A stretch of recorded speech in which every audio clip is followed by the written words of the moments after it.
Maklaro ninyo, this material is recorded, no? This lecture is recorded.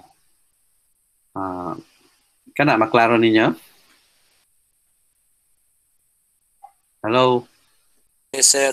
Yes, sir. Maklaro ninyo? Yes, sir.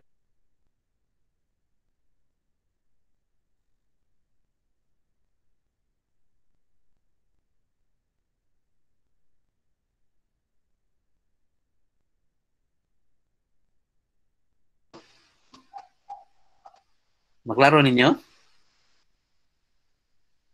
Kana, maklaro ninyo? Yes, sir. Maklaro mo, sir.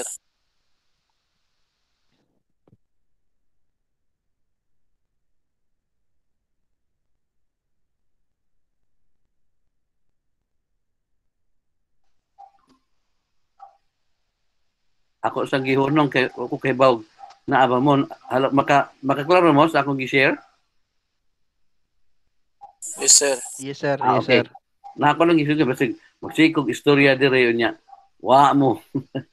Isud man, no?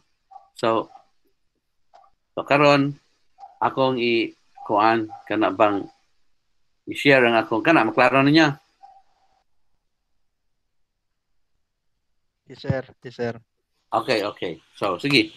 Let's start our lecture today. Now, last time we had this discussion on the introductory concept about putting the context of agribusiness from a global value chain perspectives, no? So makita na to dito, there are a lot of challenges, no? Challenges and uh, factors that will cause a transformation of agribusiness in the future, no? Even this time, there are already a lot of the agribusiness this time is already far different from agribusiness 10 years ago, no? So that we have discussed last time about those factors that are driving the change in the agribusiness, no? So one of those is population growth. And then you also have the climate change. And then with climate change, you have also like the changing taste and preference of people, no? So pabago-bago kay because information is very fast moving around the globe, it can influence consumption habit of customers.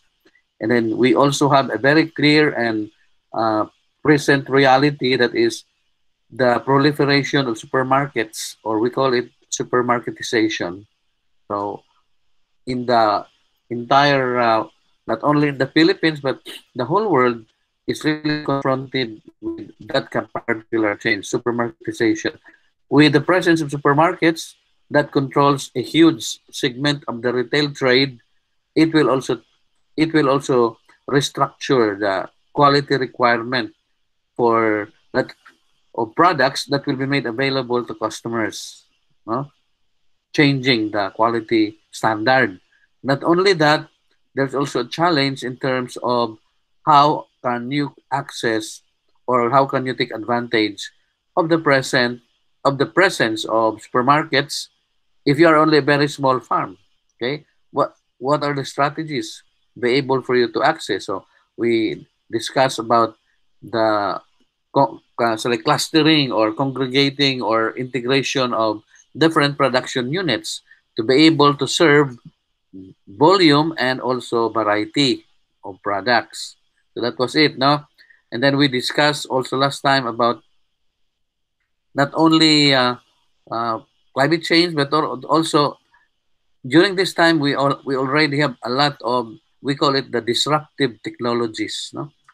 Technologies that change the way people uh, pay money, the way people like, for example, solve problem, technology that will change the way people consume products, no? So there is already a strong push about no more use of paper money, just like electronic money. So that is what we call as the blockchain technology. That is part of the so let's say changes now. And then there is also what we call as the drone analytics, which is also part of like uh, precision agriculture. It's changing the way we manage the farm. A lot of other things in that sense, no? So this evening, I would like you to say move a little further in terms of understanding unsa may ganing agribusiness, no? I'll introduce you to the world of agribusiness management, no? Now, what are the when we are going to define agribusiness, there are various I would say notional thinking or myth, no? Kanang mga panghuna-huna nga di mao, no? Mga mythical thinking na inani ng agribusiness pero di day mao until the end of this lecture we will define formally what is agribusiness, no? So there are some myth about agribusiness. Now it says that agribusiness is an agricultural production through farming. That is a myth. It's not that is not agribusiness yet, no? If you only have farming activity, dili pa na agribusiness. Agribusiness is not equivalent to farming, no? So that is a very wrong assumption, no? Another myth is agribusiness is big business, no? That is also uh, that is also wrong, no? Big business. Agribusiness originated from the West, actually. Agribusiness is composed of large farms, but there are also small farms that is also very important in agribusiness, no? So another is agribusiness is purely a private sector undertaking. Now, take note that agribusiness is not, oh, I will repeat that, agribusiness is not limited to profit uh, seeking organization, but also applied to rural development projects by the government or by the public sector, no? So it's not purely under a private sector undertaking. The no the uh, the government also undertake agribusiness activity, no? They can undertake agribusiness activity by, for example, providing a common processing for everybody, no? Instead nga private mo dala ang government para ma-facilitated, no? So those are things na dili lang gyud siya og private lang gyud ang himo og agribusiness, no? So the concept of agribusiness, unsa man gyud ining agribusiness? Now, the concept of agribusiness really have undergone several iterations already. In fact, the latest iteration was in 2005, no? Now the first iteration or the first introduction of agribusiness as a field of study was done in 1957, no? 1957 by John Davis and Ray Goldberg in Harvard University, no? So sila gyud ang nag-unang define what we mean by agribusiness. So from Davis and Goldberg definition in 1957, agribusiness is defined as the sum total of all operations involved in the manufacture, distribution of farm supplies, production activities in the farm, and the storage and processing and distribution of farm commodities and items made from them. Okay? Now, this is the original definition of Ray Goldberg and Davis, no? Davis and Goldberg, no? Davis and Goldberg in 1957, but in 19 like actually cited by Drillon in 77, no? About 20 years after, hingabot sa Pilipinas, no, ang agribusiness. Hingabot sa Pilipinas, and it was adopted by J.D. Drillon, no, John D. Drillon, no, in Philippines, and still using the same definition of agribusiness. Take note, mga venture activity, no, kita nimo, operations involved in manufacture and distribution of farm supplies. What are those? These are inputs to production like fertilizer, chemicals, seeds, breed of chicken, breed of swine, etc. No? The manufacture and distribution of farm supplies.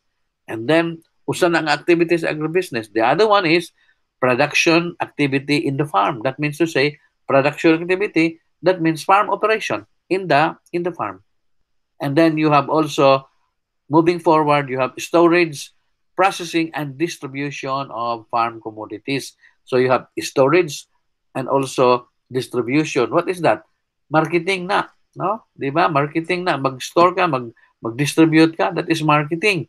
And then the other one is storage, processing of agricultural commodities and items made from them.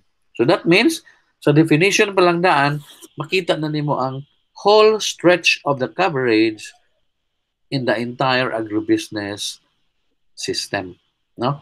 From inputs down to the final market, no? To the final market, processing, and also farm production.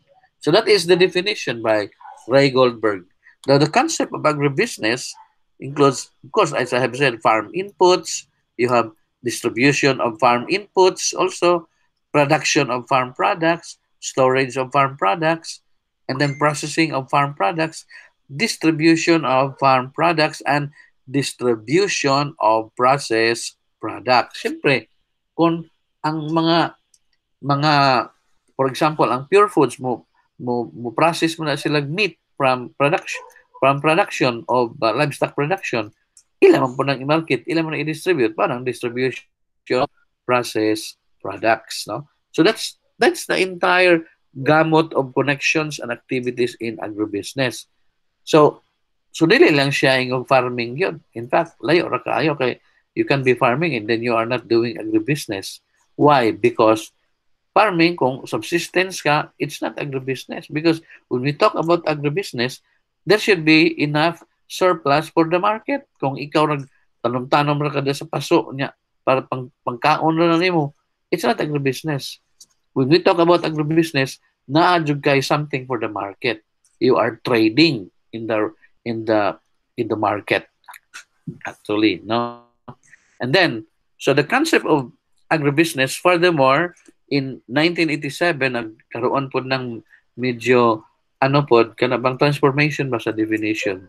Revisiting agribusiness by Donnie and Truck, no? In 1987, agribusiness includes total input farm product sectors, input farm product sectors that supply farm inputs also, no? And are involved in the production and finally handling, processing and distribution, wholesaling, retailing of the product to the final customer, no? So mamaura gyapon nga definition, but then ilang gi tailor fit into specific activity undertaken, no? Anang diha sa production o sa processing and marketing, no? So that's by Donnie and Truck in 1987. Now, there is also a definition of Roy in 1977. Agribusiness is the coordinating science of supplying agricultural production inputs and subsequently producing, processing, and distribution of food and fiber. Okay. So, very compressed definition actually. Kung imong tanawon, compressed definition man ni sa kang Ray Goldberg, no? When you imagine supplying of agricultural production inputs, that's in the input side, and subsequently producing, processing, distribution of food and fiber. So that means ang product from the farm gi-process o gi-market. That is and then gi-specify lang in a more generic way, food and fiber. Actually karon there are already 3 Fs na gi-distribute: food, feed, and fiber. Kay mo distribute mo putag feeds. Siyempre, no? So tulo ka F sa agribusiness, tulo ka F, letter F ba? Food, feed, and fiber.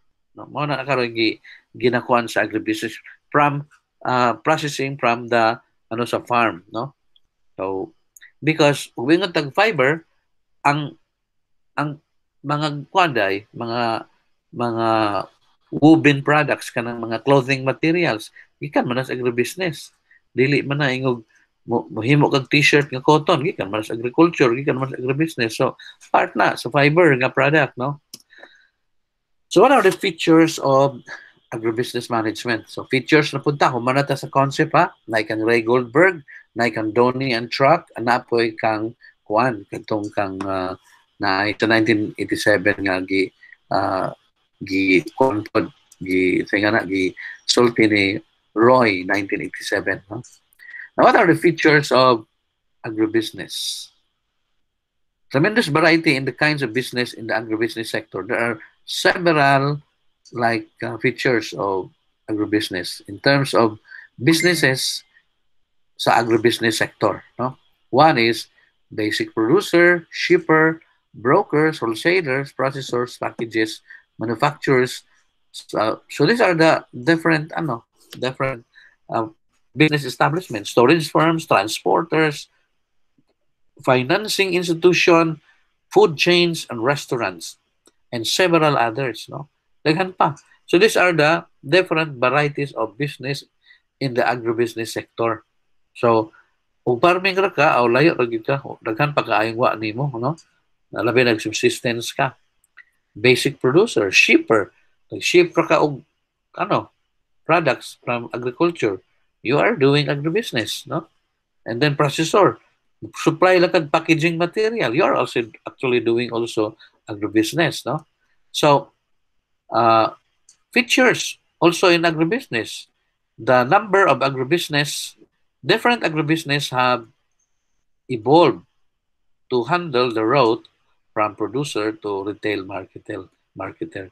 Kanina, ang features sa agribusiness ko pinaagi sa nagkalain-lain nga negosyo within the agribusiness sector.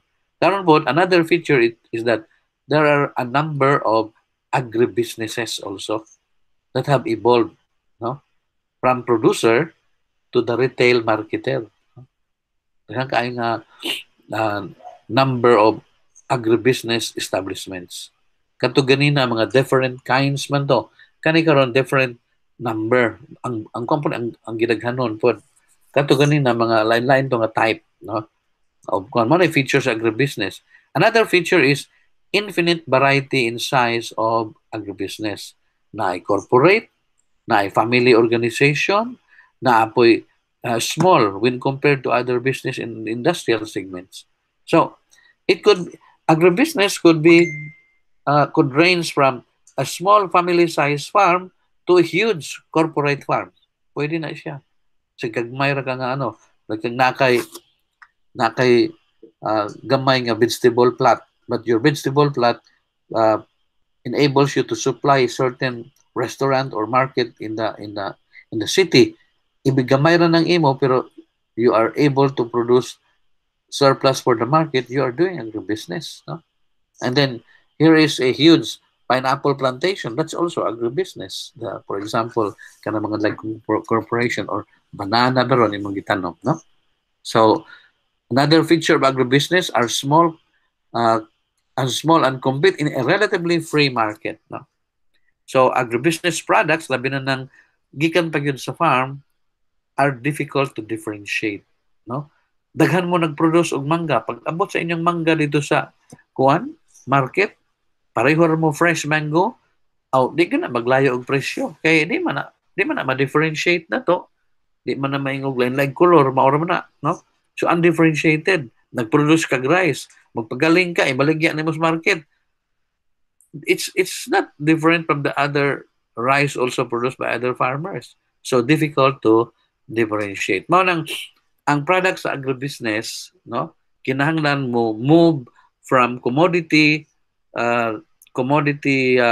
description or commodity market to a product market. Unsa man nagpasabot ana og commodity mao nang raw gyud siya, fresh. Okay? Fresh. That means to say no differentiation, walay distinction. Pero kung kag product, you'll be selling that in a processed product format, no? Panalitan og magbaligya og fresh nga sweet potato, that is a commodity product format. Wa pa fresh pagod, hilaw, and then pareho ra mo mo with other farmers also selling the same sweet potato. But in order to provide differentiation, you now have to process the sweet potato. Doon na ba kay, like, kuan ba? Vacuum fried ba imong sweet potato? Sweet potato chips ba imong ibaligya? Sweet potato flour? These are processed product already from sweet potato. Now, there is a differentiation there. No? Now, ang nakanindot magugdunay differentiation, you will get a certain niche in the market nga wala kay competitor or minus kay competitor, maka-upgrade ka sa price kung process na nga product, because unang-una taas na pug kang shelf life. Okay, di na madali madaot imong produkto. So these are mga feature po sa agribusiness, although difficult siya to differentiate, but na strategy, you move up from being a commodity to product market. That means process na siya nga product. Another is agribusiness are likely to be seasonal in nature, which is true, no? Seasonal. Abtanog bagyo ng imong humay, wa na, di na kakaani. Intimate relationship and interdependence of agribusiness and farm producers. The nature of planting and harvesting season. Importante mo kumpas ka sa season, no? That's why naay ubang mga farmer nga very innovative. They actually are able to manage the seasonality variability. Like you cannot produce, for example, tomatoes during rainy season. That's true if it is open field.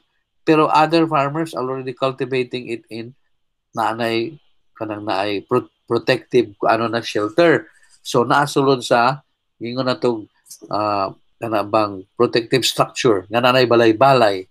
Okay? So even rainy season makaproduce tomato na very luscious gyapon ang iyang itsura. We have tried that actually in our project in Ormoc. We normally ang mga tawag yun nagtanom sa open field, wala nagtanom og kamatis kay November, December tinguan man na, di malata na mo kamatis, madaot man. Pero we built kaning mga protective structure nakapahimulos may sa price dito sa Cebu nga ang landed price dito sa Cebu is already 60 per kilo. Kaya mahal mga ay dito. And our production cost dito sa field was only about 18 pesos. So, dako kayong bintaha, no? So, that is something, no? 18 pesos including na sa cost of katong mga protective shelter and everything, no? Katong mga fertilizer and also drip irrigation, no? So, paghuman, 18 pesos per kilo among cost, baligya og 55, bisang nga 50, bisang nga 40, ginansya na kayo. Provided nga you have enough volume in baligya sa Cebu. So we were able to capitalize on that, no? And then you have pictures of agribusiness, no, agribusiness management. Agribusiness deal with unpredictable change of nature. Okay, so mapun na ang agribusiness has to face drought o flood karon. Can you imagine 275,000 hectares ang nadamage sa tulo ka bagyo nga nagsunod-sunod. And then karon flood karon dito sa Cagayan, thousands upon thousands of cornfield in terms of number of hectares na lubog yun, wala na, hindi na maka-harvest, no? Grabe kaayo. And then also influx of pests and diseases. So another is government programs and policies have direct impact on agribusiness, no?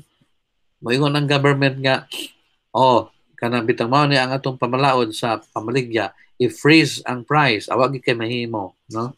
Kay that's the government is the arbiter of the economy, no? So nag-approve ang government sa rice tarification law. Actually, during the deliberation and the initial implementation, daghan magyuning oppose, no? Kay mo barato ang humay unya wa na di na kayo feasible unya human kana bang ikuan kadaot sa pa mga mag-uuma. Pero karon nga daghang calamity, dito na naka-realize o ato pang wa pa na to approve ang rice tariffication law, asa man tag i-subsidize sa mga seed karon sa mga farmer nga motanom na ilang murag ayuda para sa ilang pagpabalik sa ilang operation.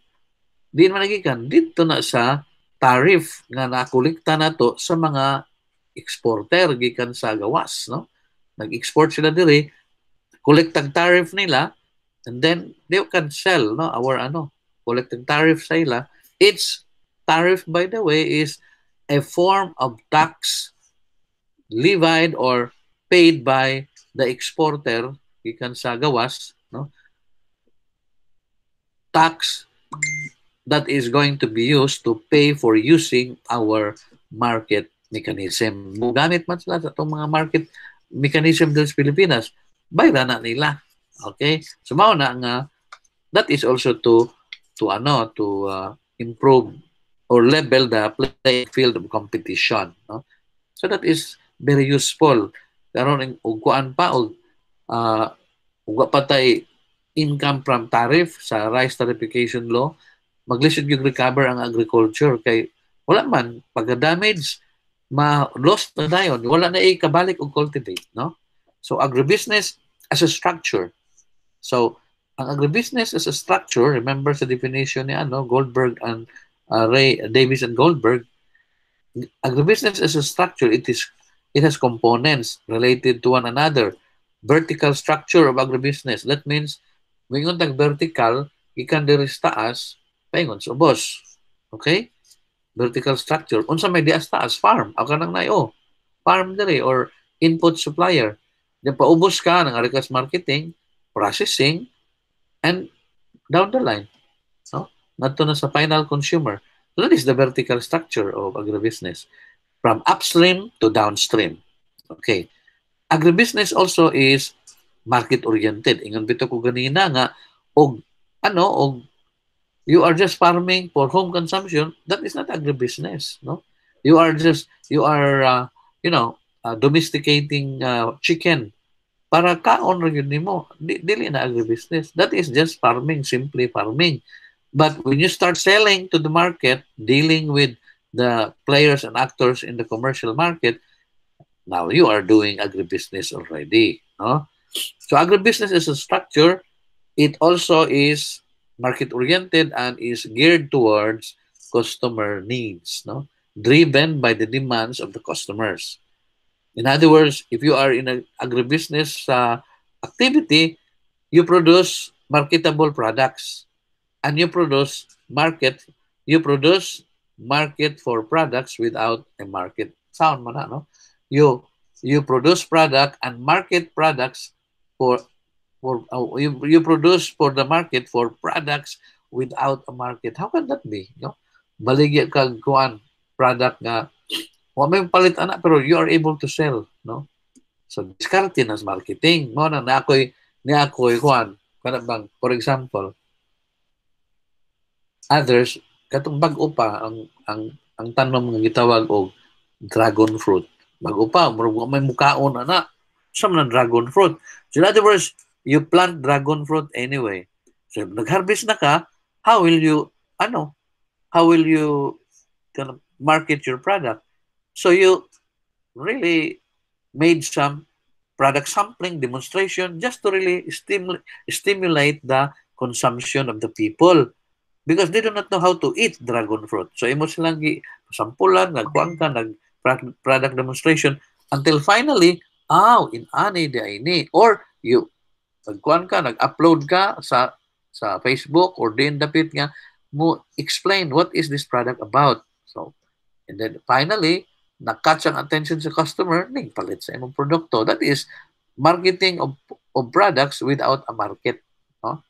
Napay sa una 20 years ago or like dito mi sa I was very young then, a young field agribusiness marketing specialist or development worker dito sa Northern Leyte, sa San Isidro, halimbawa. Nagtrabaho ko dito.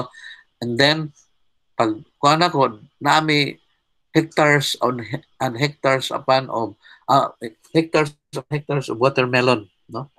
Na tubo mong gigaid dito kay may dry area mo dito. Nga among target baligya dito sa Cebu ang watermelon kay mahal ang presyo. How can you imagine 4 pesos pa ang kilo that time sa watermelon. Karon 15 na 20 ang kilo ana. So nag-produce mo dito watermelon, unya ang mga tao, siya sa man yung gitanong. Why mamalit? Siya unsa man na. Ana. So what we did during farmers meeting, among gi-promote ang product. This is how to eat watermelon. Aw, daghay mga tao nga maumon na ini. Daghay mga tao nga nainganyo og tanom, nahimo na po hinong kawatuno ng among gitanom mga watermelon. Pero anyway, it created a market in that area. But dili man ang among target market San Isidro. Our target market was in Cebu, no? Mga fruit vendors dito. So pag-harvest, ikarga na mo sa barko nga, maura nga barko nagbiyahe dito, siguro mga 30 or 40 tons to among gikarga initial shipping. Oh, income yun, no? Income kayo. You can just imagine 40 tons, 40,000 kilos times 4 o kadako na ana ang farmer sa una ilang yuta 4,000 per hectare lang na inutang pa nilang kwarta sa pagbalik nila makadawat sila mga 10,000, 15,000 ilang halin abayad na ilang yuta. So ano ba nga educating people how to really stimulating the customer how to buy your products. So you have how the components in agribusiness operate, no? Na may mga components ang agribusiness. Unsa may mga actors and players. How do components agribusiness operate? Some are coordinators. Diha sa nag-facilitate lang ba sa operations sa agribusiness. Ang uban is mga information source, no? Information source. And also, they are also willing ubang willing participants ang interact sa agribusiness, no? Mag-negotiate. So, daghan silang mga buluhaton, mga components, no? Now, agribusiness is not only kana bang vertically structured, it is also agribusiness as a sector also. It is also a sector, no? So you can just imagine this circle. Now, agribusiness as a sector is composed of the following, no? Agribusiness, and then you have commercial service and industrial sector. Kaning sa tunga, kani dinhi sa tunga, maone ang interplay of agribusiness and the other sectors in the economy. So, in other words, agribusiness is really partly manufacturing and also partly in the service sector, no? Na-overlap sila, overlap, no? That means it is the world of agribusiness. Kana agribusiness pero partly po siya manufacturing, partly po siya service sector or commercial service sector. So that is the world of agribusiness as a sector. It includes the whole of agriculture, no? Can I say the whole of agriculture, including fisheries and forestry, and a portion of the industrial sector, and a portion of the services sector, which provides transport, distribution, bangko, kanang financing, and other services. Now, agribusiness also is a system, no? It has interrelated parts to function together towards a common goal, no? So, agribusiness is also a system, of course, no? The agribusiness system is composed of the following interdependent subsystem. Input subsystem. Okay. Maunay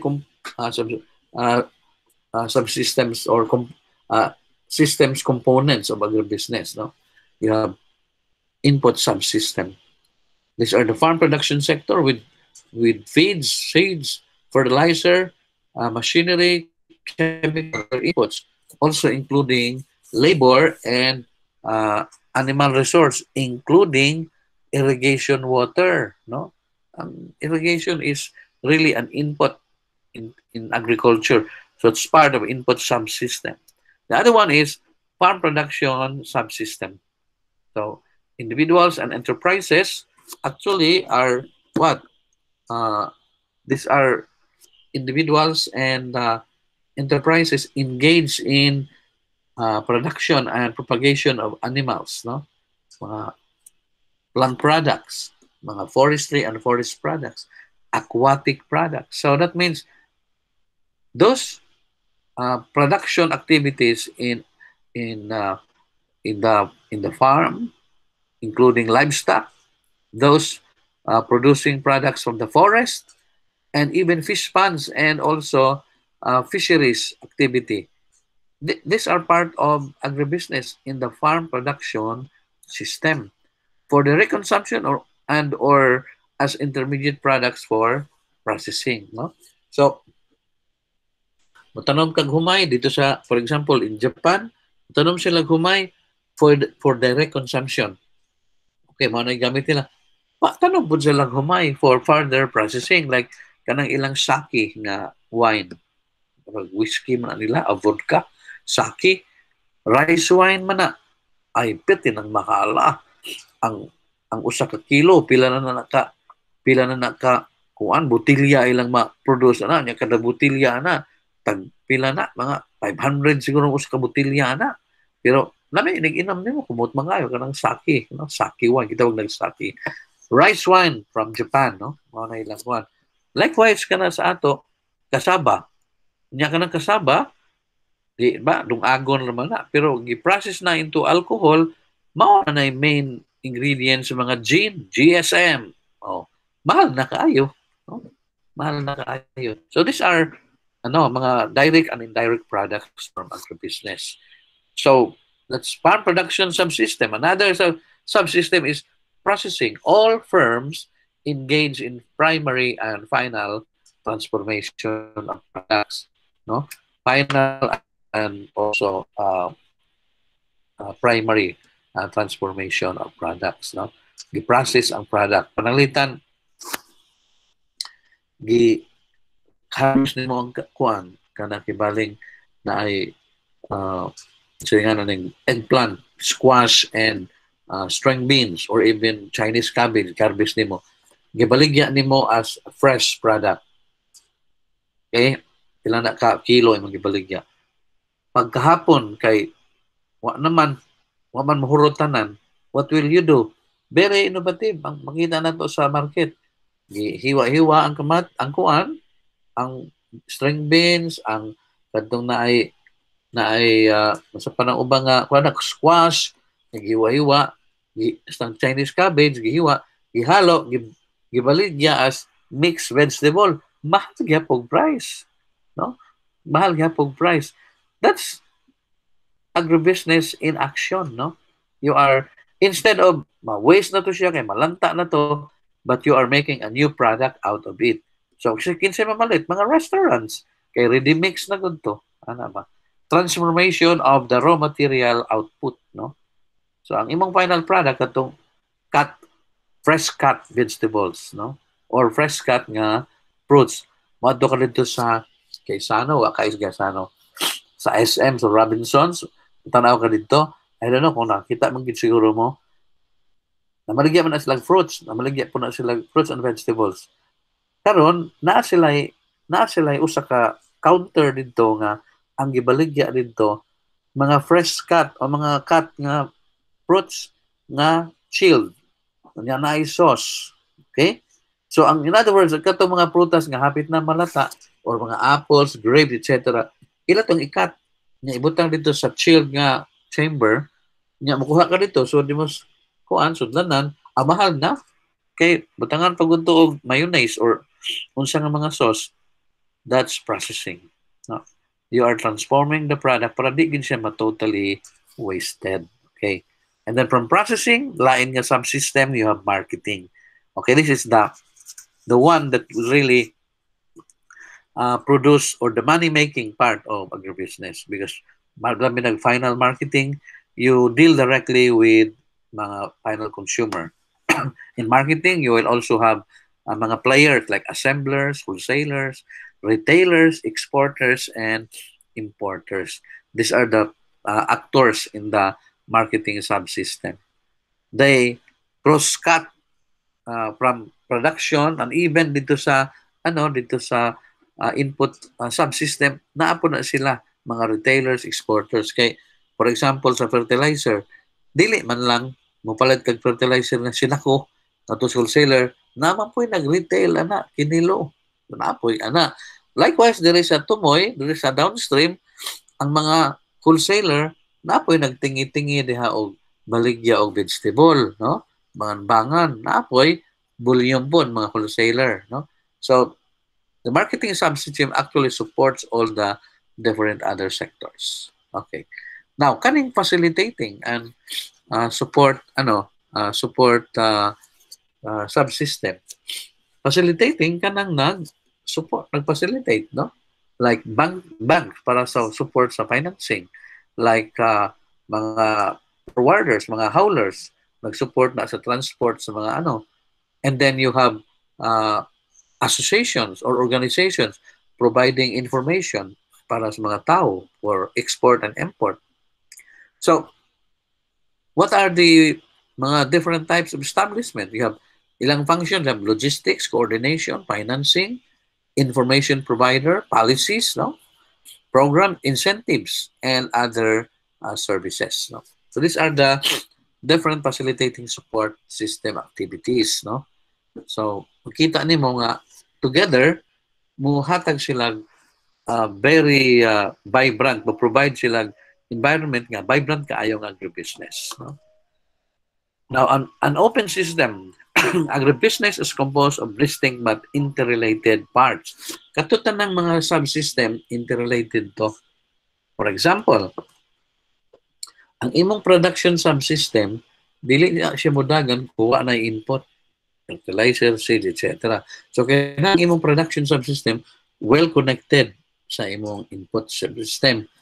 Likewise, ang imong production subsystems, forward, well-connected po sa processor or sa marketing. Kaya why mo palit, ana? Why mo close na imong product doon in harvest nimo? What will happen? Masira ang imong production because you will not gain anything. You don't have any resources nga imong i-plow back para sunod operation. So naagya interconnected yun na sila. Kung mahal imong inputs, mahal imong mahimong output, mahal po ng imong processed product. So they are really interconnected with each other. Now, the other thing is, aside from it is a system, agribusiness is also seen as a value chain network. Okay? So, what is a value chain? From the word value chain, there is value adding, no? Kung ang product gikan diri sa farm, moadto dito sa panalitan sa wholesaler buyer, kapag human dadon nga to sa processor or dadon dito sa kanang wet market, every segment or every segment of the chain from the farm to the market, every segment dili mo dagan ang produkto, why value adding. In other words, tubo sa presyo para mo ginansya ni nga segment. Nga, nganto na po lain, tubuan niya po na, patungan, hantod maabot sa customer. Marang, diri sa farm, ang mangga, paliton og like, tag 15 ang kilo, or tag 20 ang kilo, diri sa punuan. Pag abot na sa merkado, tag 80 na dito, kay kada mugunit ana na itubo. That is what we call as value chain. Okay. So that is how an agribusiness operate. Di man po naingon nga bag nga patubuan nimo kay who will bring that product to the market kung walay profit, no? That is really paid to the services of their operation, no? So to visualize what is a value chain, we look at a value chain map, no? Yeah. Input. Okay. Pineapple na siya, input. Karon, from there, na siya, input siya, unsa man, equipment, planting materials, o fertilizer, etc. No? Karon, from input, mga data sa production. Pag ganito, imong gipatubo, gi-harvest, unya, imo nang ipak. So, what can you say? Harvested pineapple, no? Igo na sa panahon. So, another, pag humag-harvest, imong gidala nga to sa processor. Okay? Gidala nimo dito, gi-sort out na, gi-process na, gibutang, gihimong juice o gipack na into crates. Okay. Then pag-processing, gidala na po na sa market. Nanay mga label, no? Nanay mga juice na marketing. Na transportation, na ay selling cost. Mao nang improvement na ay tubo. Hantod mo abot na sa supermarket shelves in that format, no? Final consumption that is ready to drink, pineapple juice. This is an example from Ghana or from Africa, no? So, gikan diri sa ng tubo pa na pay mga inputs nya handon ning abot diri sa binotilya na. It cannot move in that direction kung walay value adding mahitabo, no? Kay the factory will not function kung walay dili makabayad sa ilang mga tao nga gisuhulan. The production cannot also function if walay ginansya, dili makabayad sa inputs, walay mo ngadto sa processor, and so on, no? So that is a value chain.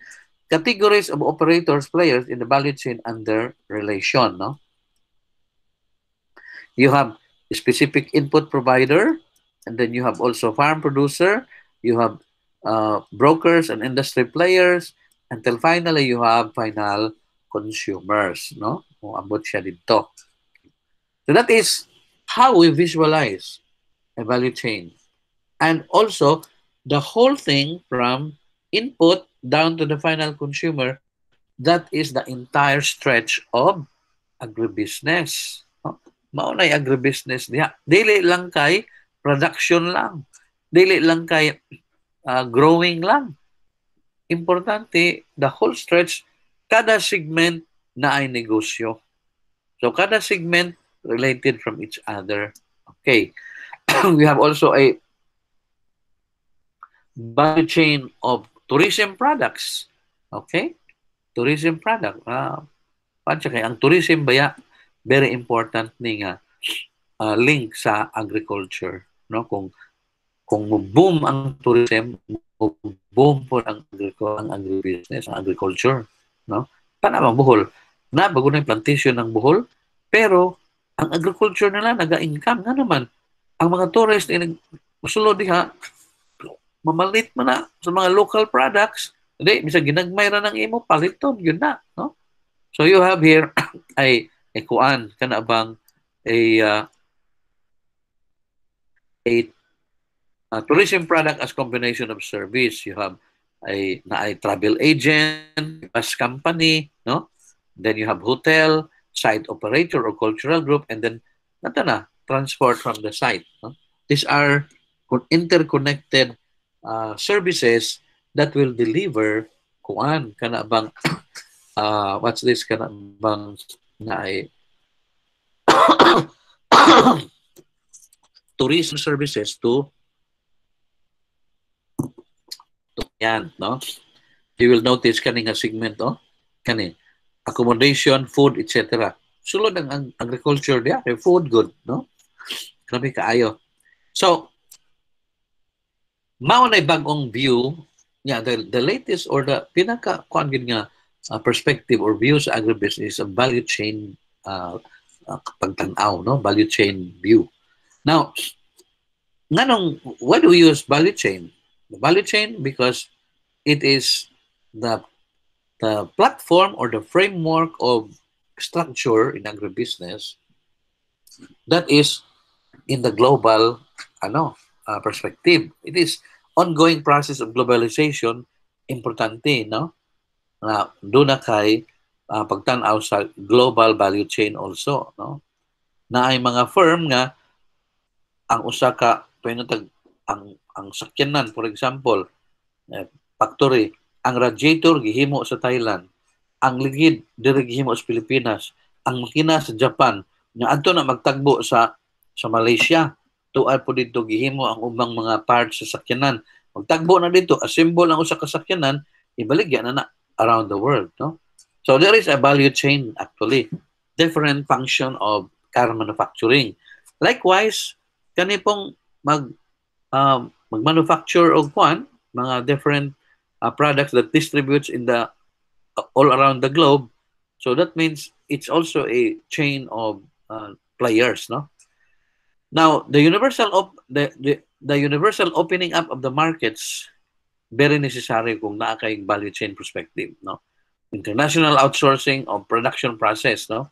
Lain-lain og specialization sa production activity. And of course, in the international market, the stiff demand and competition from all countries really is important to see, no? Ang competition karon dili na individual firm, it's already according to value chain, no? One value chain competes with another value chain. Kinsay makadeliver sa kanini ang customer or product nga affordable and also serving the customer, no? And value chain, say for example, approach is actually embedded in the Millennium Development Goals or the UN Sustainable Development Goals, no? That is to end poverty or diminish poverty to a very negligible extent already, no? So another, why use value chain? Because it is a systematic approach of all steps of production process. Another thing is it's market driven and focus, no? Naka-focus gid sa customer because at the end of the line, ang customer is the one who defines the value, no? Moingon sila nga pineapple juice katong ganina. Moingon sila nga ang among gustong pineapple juice kanang fresh. Unya di mi gusto lata, gusto na mo bottle. So that means this customer specification must be communicated ngadto sa factory. The factory will also communicate that ngadto sa kaning na processor and sa buyer ngadto sa production, and then the production also will communicate that to input provider, no? So in other words, there is a chain of demand specification from market up to the producer, no? It's customer focused on value chain. And then also in value chain approach is a tool for development policy. It's so-called critical success factors, no? And then value chain also strengthens the role of disadvantaged groups like MSMEs. Kay og ang usa ka organization, no? They also operate as one value chain. They can create a critical mass among themselves. Naay uban diri weaver lang, napoy uban diri designing, napoy uban diri kanang naay planter sa usa ka crop or fiber. So kanang planter connected sa weaver, connected sa designer, kunya napoy mo market. So one whole value chain. It happened, for example, ang kanang age-old tikog mat weaving in Basay, Samar, no? Until this time, buhi ra gyapon. And they changed the format nga. Dili kinahanglan nga silang tanan magkuan. Kana bitang mananom og tikog. Nay uban nga mananom lang ni ilag-ibaligya nga to sa weaver. Ang weaver pod na po'y kuan dito sa mag-design, maghatag og color until mabaligya na ato sa customer. Po'y man mahimog bag. Ilan na pong ibaligya dito. Connected silang tanan. Dili kinahanglan nga silang tanan maghimog bag. Connect sila kay they are specializing on a certain aspect of the product development. No? So that is, in other words, you will mobilize all kanamang sectors in the community. Kaya may uban wala yuta. So, pagtanom nila, awa man mo yuta ko. So, weaver mo, or supplier mo og labor, or asa mo napita, tina ba mo sa tikog, no? Or, ari mo diri sa manahi mo sa mga bag o mga pitaka. So, specializing na sila, and it becomes a unified enterprise of this small or micro enterprise, no? So, now we look at the kanini ang saingan ani kanabang the Philippine agribusiness system. I will like walk you through very quickly sa atong Philippine agribusiness system. One is the history, history sa atong agribusiness. Now, niadto ang Pilipinas, mostly farming, ranching rin ang Pilipinas. Now, in 19 katupang sa Spaniards pa, inanag yun na ang Pilipinas may agriculture and fishing activity. So, the agribusiness system includes many facets in the Philippines. Na ay producer of fry, na agribusiness, na hatchery, na apoy manufacturer of kanabang kanang na ay mga process nga farm products o na transporter in the Philippines. And then, ang dates back in 1800, ang Pilipinas was actually under Spain katong time. In the 1800s, in the 1800s, now sila may nag-colonize na to, they encourage production of cash crops to be exported to Europe and Latin America, Mexico, to Acapulco trade, mabitaw nangabot na nato ng mga mga kanabitang sa kanabitang negosyo nga ato karon nangabot ni nga namang may mga rebulto nga itumon unya ipasan-pasan ng mga taon nga isuri-suroy actually nga nagikan man sa Mexico mao na nga nakuan kanang influence ba sa trading dala po diri nga human ang ato pong mga tao siyempre naman sila kinahanglan mo sila mo worship sila so it's because trading with the Spanish and also the east and the west ng mga countries was really very rampant during the time because of the Spanish colonization. Then broke out ang war. Okay? Nang katong First World War nga nigsulod na pod ang Spain ang America diri sa ato. Then nag-introduce sila mechanization, So nagtanom ng tao different kanabang mga klase nga mga tanom and then the Spanish regime introduced what we call as encomienda system. Pag abot diri sa mga Spanish sa mga encomienda, Pag abot diri sa mga Spanish diri sa ato, may kalibutan mga Pinoy nga kay gamay ra yung tao diri. Pag tugpa nila diri sa ato, ila dang gi-consider nga kining yuta pag-aari ni sa King of Spain. Sila may nakhibaw. Ang mga Pilipino sa una, lahi ra mag economy, wa man sila So, in honor of the King of Spain. Karon kadtong mga supporter sa colonizer nila lahi sa church tagaan og yuta. Ang uban dito nga mga sundao nga dagkog ranggo tagaan og yuta. And that piece of property gihimong encomienda, encomienda.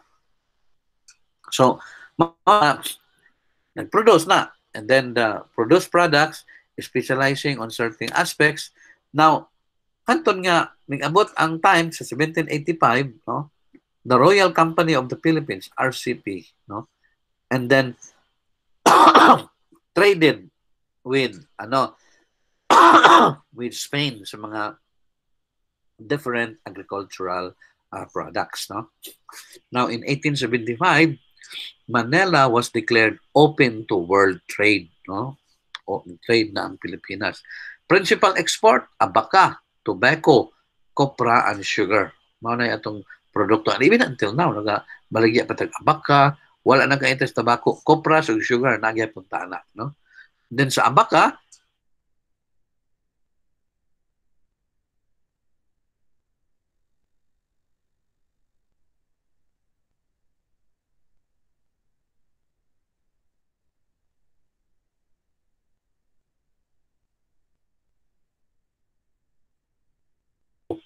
abaka was virtually a Philippine monopoly in that sense until the 1920. Very wise mga kayo. 1920, mga 1900s, di ba? Spanish-American War, turnover ato sa kuan Amerika kay mas honorable man sila mo surrender sa Amerika kaysa mo surrender sila sa mga katipunero nga mugbog dito na lang sila sa Amerika. Mura kung gibaligya nila ang Pilipinas kay hapit na gyud sila mapilde. Na mapilde naman gyud sila sa mga katipunero. Ilang gi turnover. Gira-gira kung na sila just to show nga nagira sila. Pero gibaligya ang Pilipinas sa Amerika. Unya take over ang Amerika. From 1900s, kita nila nga importante mga abaka sa shipbuilding, no? So, gadala ang Amerika o abaka seedling, suckers, dito sa Ecuador. Kanang variety na sa Ecuador, maura na sa Pilipinas. Mao na nga na-end ang monopoly sa abaka na to in 1920. Pero even this time, almost monopolized na po na itong market because even this time, we control 85% of the abaka market in the world, no? We control 85%. Kaya ang mga Ecuadorian, ang mga Ecuadorian, di man sila tanong kung dagang abaka. Kaya lain man ilang tanong. Pero na po sila plantation dito, pero they get more income in other crops, no? So that is the story of abaka. The story of tobacco also was something else, no? Ang mga kuan, kanabitang ang mga Spaniards, in 1872, they planted tobacco. Mo-income sila para i-finance sila against the Muslim uprising dito sa South, no? In 1898, ilang i-export ang tobacco. And then abaka, next to abaka, no? Major player in the industry, the Philip Morris Philippines Manufacturing Incorporated, no? Tigimog Philip Morris. Na karon recently gipalit na po ni Los Yutan. Gi-combine niya sa iyang Fortune Tobacco. So, mao nang nagyapote sigarilyo pero ang tabako ana di nagikan sa Pilipinas, imported na ng atong tabako kay dami sakit sa tabako na to dire nga dili na ta cost effective or cost efficient mo produce og sigarilyo. So mahal ang atong tabako, so nag-import na lang silang tabako, gihimong sigarilyo dire. So manang wa kayo mo lahutay ang tobacco industry. Pero ang sugar industry was actually started by the Ayala, no? So the sugar industry was first exported to the Philippines. The sugar was first exported in the Philippines in 1856. Pero naaman tong mga encomienda lagi, no? Mga encomienda system. Ingon sila nga, why don't we plant sugar or sugarcane in the Philippines? So nagtanom sila dito sa Pangasinan. They call it St. Louis Oriental Factory. Pero later on, and they also bring some sugarcane kanang cuttings dito sa Mindanao. And later on, ang kanang St. Louis Oriental Factory, nahimo ra po ng kanabang factory sa kanabang kaning tawag na ni, kanang diha sa pag-aari sa mga kuhangko nya nagproduce na karon og alcohol, no, for the Latondina Distillery Incorporated ni Los Yutan og sa SMC pod nga GSMI, no, GSMI i-produce na sila alcohol gina nga para gid sa mga gin, no. So that is the story of sugar. And then we also have a Lowry-Langley agreement nga Amerika man lagi manya human ingon sila kasi produce mo sugar amo na paliton tanan inyong sugar provided nga kanang tanang produkto kanang naay paliton mo gikan sa Amerika, no. So atong sugar baligya dito bisan og mahal paliton sa Amerika. In exchange ato pong paliton ang mga bulgur, mga trigo, surplus mo sa Amerika ni ato.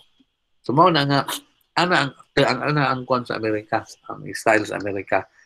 Naputol ang Lowry-Langley agreement. Mao na ang atong pagkaputol, we were already behind sa competition sa industry kay ang Thailand, ang China, ang sa panang-uban, even Indonesia, modern ang ilang kanabitang sugar industry. Ang ato highly subsidized man. So wa gyud maka-develop og maayo. It turn out nga expensive atong sugar processing dire kay sa Thailand, sa China ug sa Indonesia. Mao nang ang atong sugar niya gyud sa ato. Di ta ka-export na. Nag-down po ng sugar industry. And this time, sugar industry is just naghingalo paghapon ng sugar industry. It's not that profitable as before, no? Tumaw tayo istorya sa baka, tabako, o sa sugarcane or sa sugar. Karon ang atong importante nga export, coconut, well, even until now, we do export a lot of things from coconut. Mao po na itong crop nga at maski ano ay maski kana bang well, hasta bunot hasta kana bang gamot mabalig og imong tan-awon mo ang coconut is really a tree of life. Tanan sa coconut mabaligya kuhay mabilin, no? Ultimo ang punuan mabaligya po, no? So very important. And yet ang coconut nato, ang mga coconut farmers pobre kaayo, no? Because ang nahitabo ang mga coconut farmers kasagaran wa man ning improve sa technology. Unya wa po ning diversify sa produkto. Mao na gitagag tutok karon sa gobyerno nga i-diversify gud ang kuan sa lubi, no? Ang kita sa lubi. So even until this time kanang naay gusto gyapon ng atong coconut export, copra or whatever. Mabito na maadto ko sa Gaisano, mapalit ko og mga grocery ko. Di ba kung mapalit og kanang mga canola oil, mapalit ko ang mga corn oil or sa palm oil, ang akong paliton actually coconut oil. Ano? Dito ko nakahibawa sa Europe ani ko gilugo ra gyud ang atong una anis mga European. Ano? Kay pag ato na ko dito ang mga puti ganahan og mupalit og coconut na oil og kasimhot nga na sila og kanang tinapay nga manimahong lunok kanang humot mga koperasyon ganahan na sila na murag para sa ila that is a good product ana ba gikan sa Pilipinas na coconut, no?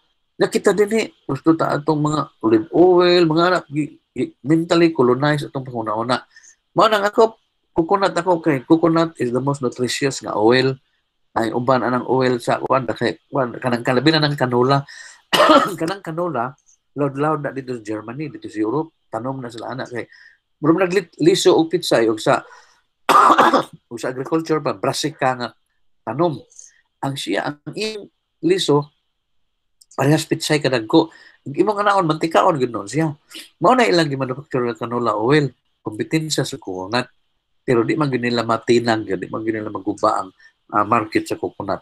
So this time nagkuan gyapon nabilin gyapon ang coconut og abaka nga kuan kayo. Ang atong main competitor gyud sa coconut actually. Kung sa abaka Ecuador, ang coconut nato is Sri Lanka. Okay? Sri Lanka also control about mga 35% of the coconut. We control about 65% of the market sa copra, no? Undesiccated coconut. Daghang itong mabaligya gyud sa sa kanabang lubi. It's really very lamentable to think, no? Murag mag-uol maguna-una. Sabi nimo kay kita nga niya sa ato ang lubi. Ang Thailand pa hinoon nakauna og export sa tuno, gi-process nilang tuno, nag-export sa Amerika. Ang kita karon pa ta naghimo og kanang process nga coconut milk, dugay nang Thailand sa export. Ang lisod pag yun, kay ang lubi ngadto sa Thailand gikan sa San Pablo. You imagine? Grabe kayo nga kinahanglan yun ng mga matong mamumatata sa atong kuan yun because our product is really gaining export another thing kanang atong coconut water, no? Ang Amerikano mo inom gyud coconut water na may nag-export po kisa po nag-export ana og una Thailand ang lubi gikan sa ato ilang gibuak dito sa Thailand gi-process ang tubig gi-export sa Amerika tan-awa ra nya ang gi-hire pag nila nga manager Pilipino ana so niya sa ato karon nagsugod na tag-export og coconut water kay nga naman ganahan ang Amerikano mo inom kaysa Gatorade ang kita gid Gatorade ang ato lagyo Gatorade naloko ta sa Amerika, no? So wa na ako din ako mainom og Gatorade may pag butong kay mas nutritious ang butong kaysa Gatorade. Ingong kag naay mga electrolyte, mas daghang electrolyte ang butong.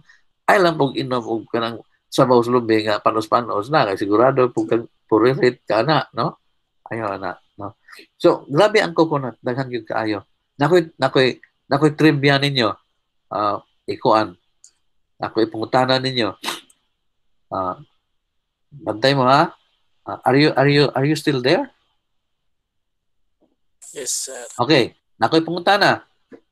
Og makatubag mo makatubag mo karon tabangin ninyo. Makatubag mo.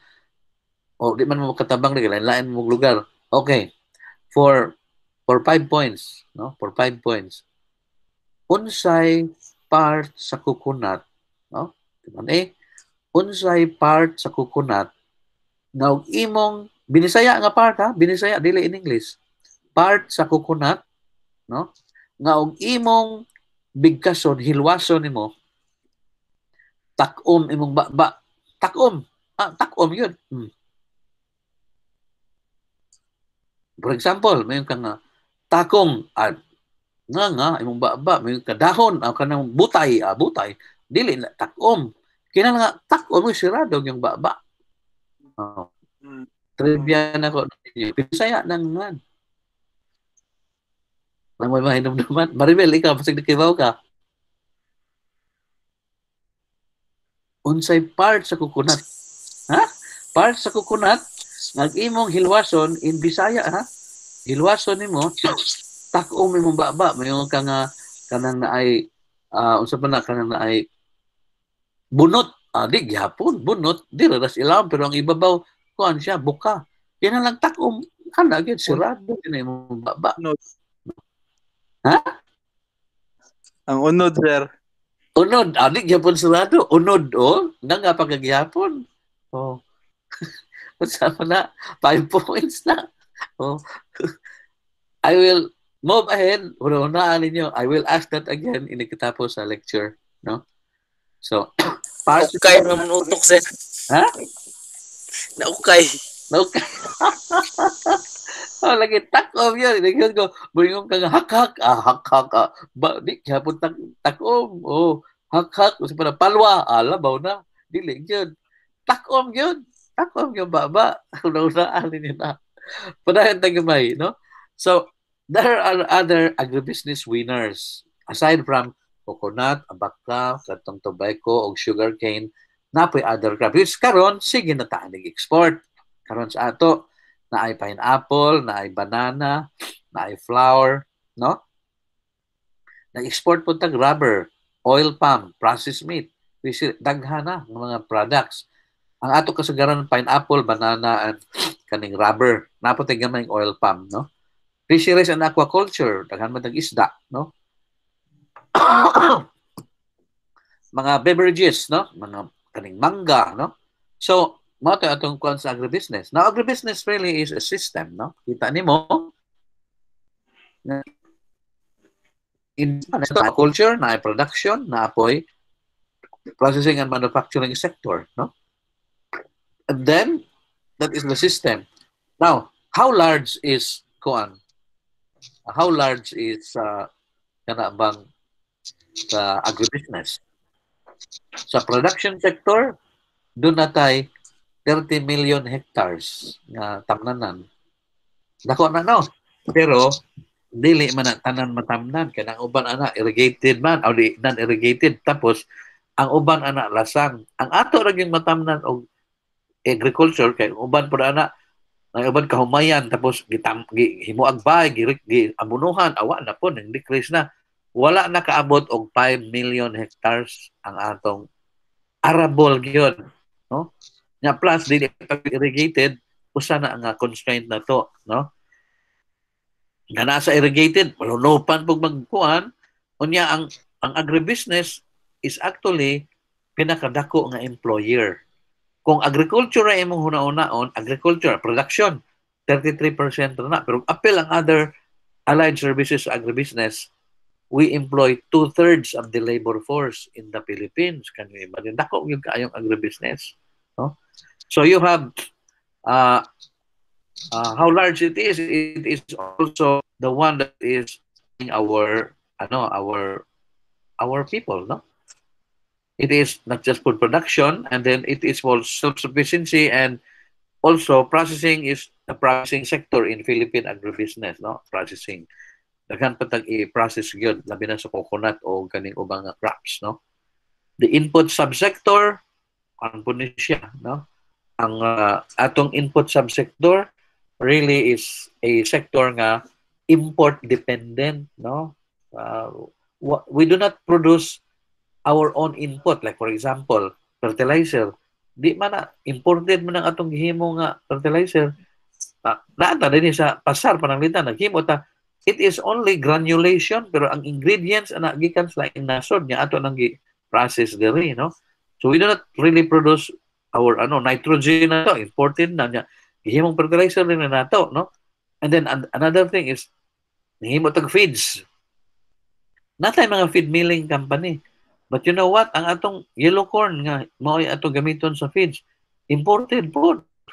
Ang atong yellow corn din gamay ra, mahal pag yun, no? Makita ninyo nga dito sa Cagayan de Oro o Das Bukidnon na dito daghan kaniya ba dyan mga more than 10 ka feed milling company naa sa Cagayan de Oro dool. Nga naman ang tanan jud ko nganong naana sila diha. It is because they want to be closer to the source of main raw materials, yellow corn, no? Mao na ilang gusto dito. Sa ang Manila pod ug ang diri sa may Pampanga, Pangasinan, naapoy mga feed mill diha, kuha po na sa yellow corn gikan sa Cagayan Valley. Pero ang sa Mindanao, mao gyud na kay kuan jud kanang raw materials imported kay to ata nag-import sa Thailand. Nag-import sa Thailand, China nag-import po tag yellow corn para sa feeds. We tried to produce, for example, feeds from kanang sweet potato flour. Wa mong magdugay ngay mag-igit ang baboy o ubang mga animals. Di gyud lahi ra gyud sa corn. So mao na corn. Niya nagpaduol po sila sa Mindanao kay ang source sa copra mill o sa fish mill tuwa po dito. Mao na sa Buanga. Mao nang dali ra pug kayo i-transport rather than bringing it to Manila or something like that, no? So import dependent atong input sector.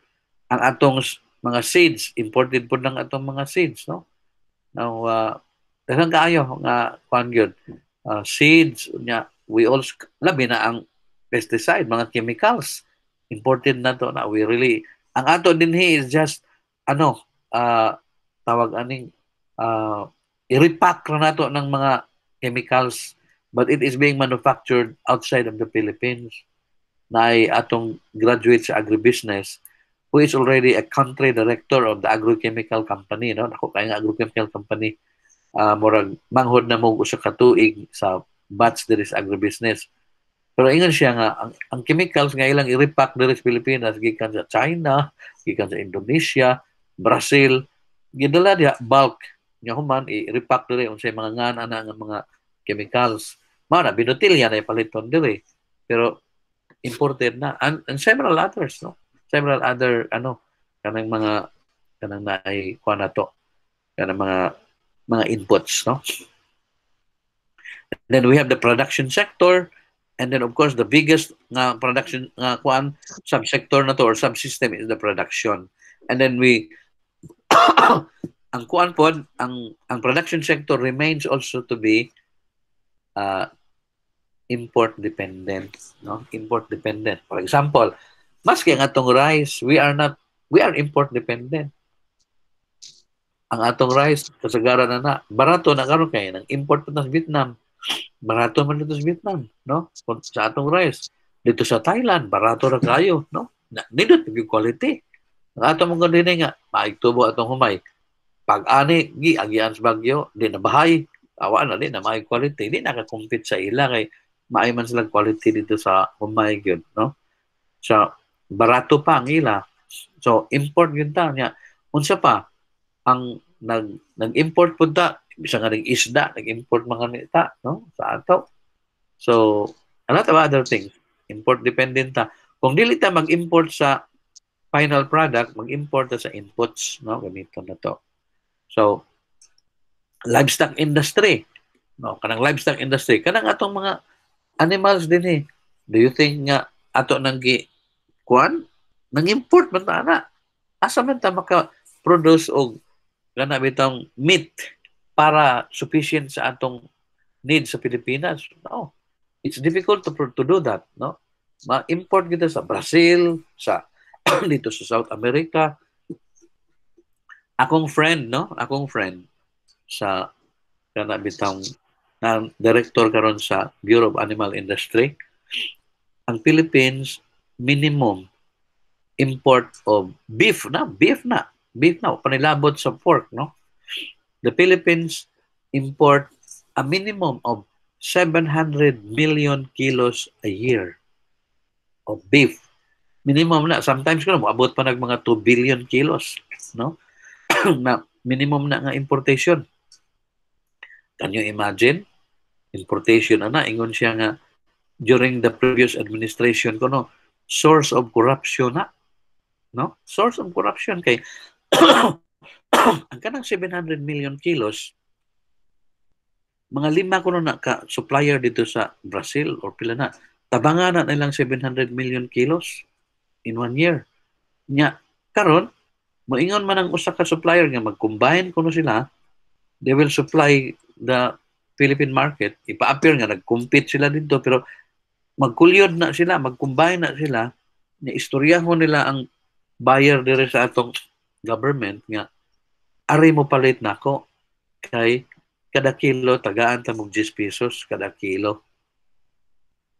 Ana gamay ra ka 10 pesos.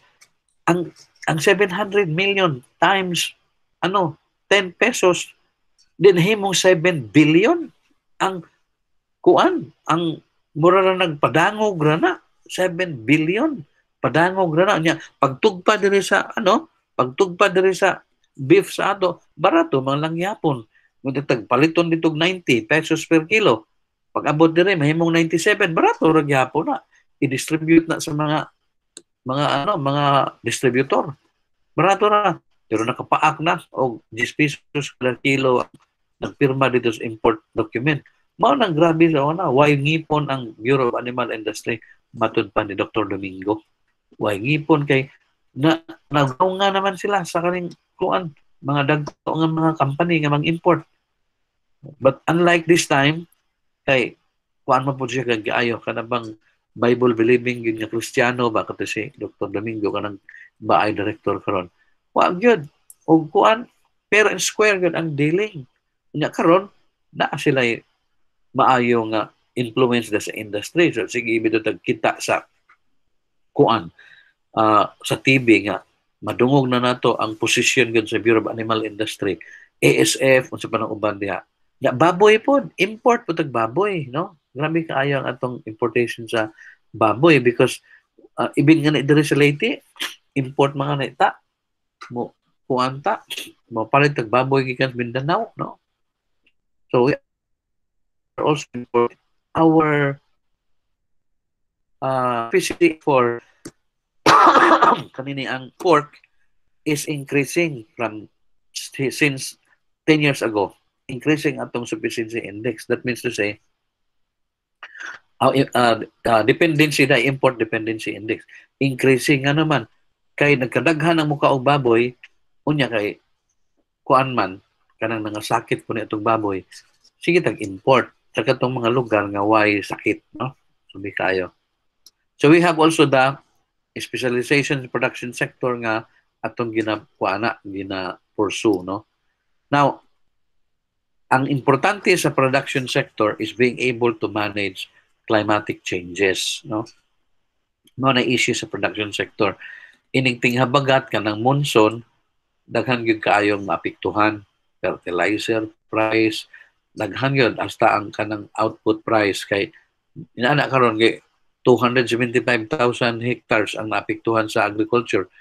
Ang dako kay nag-iban sa atong ang dako kay nag-iban sa atong kanabang rice sufficiency. Maayo lang ani kay naatay kwarta sa rice tarification law nga tariff na collect nato mao na itong ipalit og imported rice para di mo shoot up ang atong price dito sa Pilipinas, no? Wa na kwarta di mangutang na punta, increase na pud ang presyo sa rice diri sa ato, no? So that is the downside also, no, sa atong nga highly seasonal ba atong kanya daghang calamity. So the processing sector sa ato po na processing sector, really ang processing sector na ay uban nga winning company or like profitable ang uban pong processing sector diretso na lang og kana bitong import ba. For example, ang usa gyud nga nag-import ta kaning dairy processing o kaning na ay dairy processing o kaning meat processing imported gyud na. Para tang Argentina nga beeflo nagtuo dita nagikan sa Pilipinas ng beef ana kabaw mga nina gigamit imported na to ng beef ana giputos lang na to diri, no?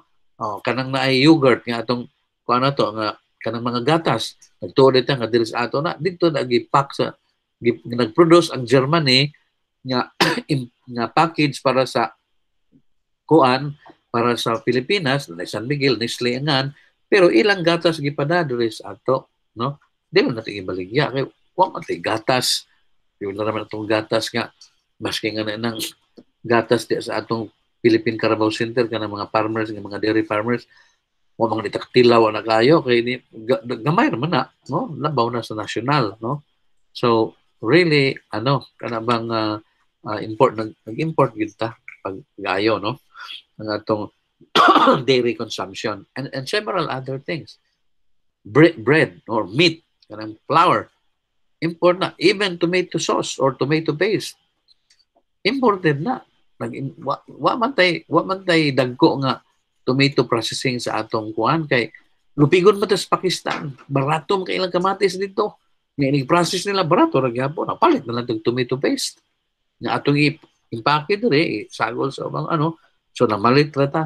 So ang sardines processing kanang mga tinapa imported ng tomato sauce gigamit. Daghan gyud nga part. And yet we managed to survive because daghan po tag sources kapalitan, no? But we do not have a more stable source dito sa ato. So the processing sector mauni ang ang kanabitang umo-process sila mao na ang ma-part sa ilang cost, packaging, transport, mga fuel and power, depreciation, etc., no? So ang kanang green dako kayo nga part na sa labor cost na sa processed product, no? Dako na kayo nga kuha nila. Unya, naapoy usa ka dako na ay packaging kaning usa ka murag green. Dako na, no? Kana siya nga kana diha nga portion packaging. That's really true because wa man pud tay kuan, wa man pud tay kanang source ba og packaging material o mag-process ta. Kanang atong glass imported na. Kanang atong lata para sa mga sardinas o mga uban pang mga preparations imported na. Kanang tin na dako kay na nga kuan nga kana bang import na to nga bil mo lang dako kay na sila gasto di ana na plus of course labor, no, ilang kuan sa processing. So those are the things nga tan-aw na to sa processing para maging stable tanya. Much more ang fuel and power kay ang fuel daan di man na imported magina nato, no? So with that note, I think I have walked you through sa kana bang the whole stretch of the introductory concept of agribusiness, including the systems from within. So at least the next module we will now discuss on each of the different subsystem sa agribusiness, no? Diskusyon na to karon makuan mahimay-himay na to, introductory man to siya, defining agribusiness and also really understanding what's inside the agribusiness sector or agribusiness system. So with that, no, akong kuan sa inyo nga kuan kana bang kuanta mag singan ani